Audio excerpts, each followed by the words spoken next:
औज़ुबिल्लाहिमिनश्शैतानिर्रजीम बिस्मिल्लाहिर्रहमानिर्रहीम। अस्सलाम वालेकुम व्यूअर्स, उम्मीद करते हो आप सब खैरियत से होंगे। लगता है कब से मैं भी बिल्कुल ठीक ठाक हूँ। आज अब एक और रेसिपी के साथ आए। आज मैं बनाने लगी हूँ गोभी के पराठे।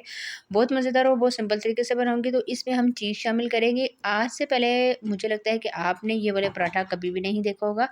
बहुत सिंपल तरीके से बनाऊंगी, तो रेसिपी को आपने बिल्कुल एंड तक देखना है। रेसिपी स्टार्ट करने से पहले आप सबसे रिक्वेस्ट है, जिसने चैनल को सब्सक्राइब नहीं किया प्लीज़ चैनल को सब्सक्राइब कर लें, ताकि आने वाली हर वीडियो आपको बहुत आसानी से मिल जाए। तो चलिए अपनी वीडियो स्टार्ट करते हैं। गोभी मैंने ले लिया है, तकरीबन ये मैंने रात को बनाई थी। सिर्फ गोभी है, फूल गोभी हमने लिया, आलू वगैरह इसमें शामिल नहीं किए। तो मेरे जहन में है कि मैं इसके मज़ेदार पराठे बना लूँ एक अलग से तरीके से। अच्छी तरह से इसको हम मैश कर लेंगे फ़ोर्क की मदद से। जी, तो अच्छी तरह से गोभी मैश हो गया। अब मैं इसमें कुछ प्याज डाल दूँगी, थोड़े से प्याज शामिल करूँगी जिस तरह ऑमलेट कट करते हैं। ये डालने के बाद थोड़ा-सा मैं इसको मिक्स करूँगी। बस आपने गोभी को अच्छे तरीके से मैश कर लेना है। साथ ही थोड़ी-सी अजवाइन डाल रही हूँ और थोड़ा-सा ज़ीरा शामिल कर दूँगी। गोभी बिल्कुल सिंपल तरीके से मैंने बनाई थी। मसाले में बहुत मज़े का इसका टेस्ट था, लेकिन अगर अब हम इसमें जो चीज़ें शामिल करें इससे और टेस्ट मज़े का आ जाएगा। तो अब इसको एक साइड पे रख लेते हैं। 2 पराठे बनाऊँगी तो 4 पेले मैंने छोटे-छोटे ले लिए हैं। अब इसको हम बेल लेते हैं। इस तरह से आपने हाथ की मदद से इसको प्रेस कर लेना और खुश्क आटा लगा के बेलन की मदद से आपने एक रोटी गोल सी बना लेनी है। आप चक्की का आटा भी इस्तेमाल कर सकते हैं, व्हाइट वाला आटा भी इस्तेमाल कर सकते हैं। मैं व्हाइट वाला आटा इस्तेमाल कर रही हूँ।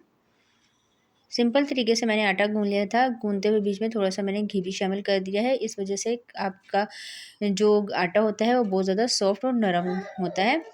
तो अब मैं इसमें गोभी का जो मिक्सचर हमने बनाया हुआ है वो ऐड कर देंगे ढेर सारा। ये डालने के बाद ऊपर से थोड़ी-सी प्याज़ मैं डाल दूँगी, कच्ची प्याज़। इससे बहुत ही मज़े का टेस्ट आएगा, जब आप खाएँगे तो क्रंच आपको महसूस होगा।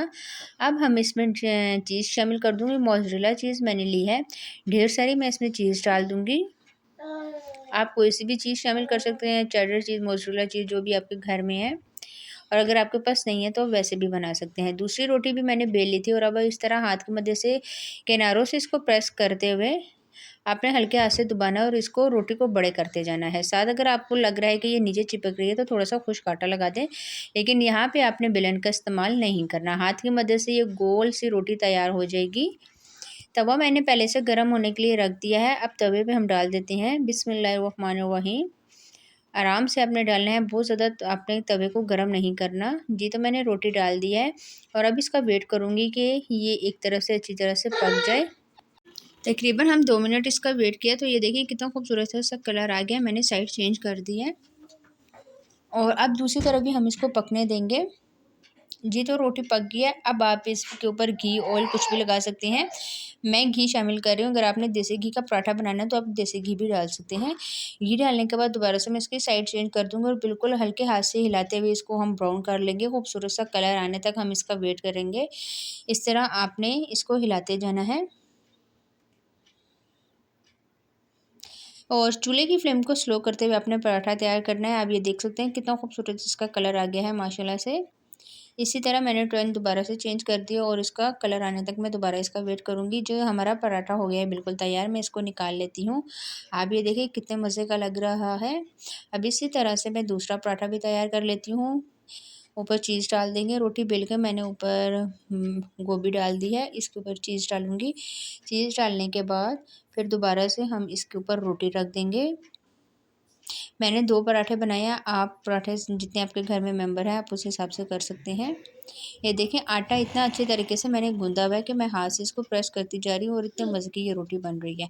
तो इसी तरह मैं पराठे को ये भी तैयार कर लेती हूँ। तैयार करने के बाद फिर आपको फाइनल लुक दिखाती हूँ। जी, तो हमारी रेसिपी हो गई बिल्कुल तैयार। मज़ेदार आलू का पराठा आप ये देख सकते हैं कितने मज़े का और कितना खूबसूरत लग रहा है। और मैं आपको एक दिखा देती हूँ, अभी बहुत ज़्यादा गर्म था। जी, तो अब ये देखिए चीज़ किस तरह मेल्ट हो गई और आप यकीन करें कि इसका टेस्ट इतना मज़े का आया था, इतना ज़्यादा सबने पसंद किया। तो आपने ये रेसिपी ज़रूर ट्राई करनी है। अब हम इसके पीसेस कर लेते हैं। आप चाहें तो पीसेस कर लें, वरना आप इस तरह भी सर्व कर सकते हैं। मुझे ज़्यादातर इसकी प्रेजेंटेशन वगैरह नहीं आती, लेकिन इंशाल्लाह मुझे उम्मीद है कि मैं बहुत जल्द सीख लूँगी। जी, तो आप ये देख सकते हैं कितना खूबसूरत लग रहा है।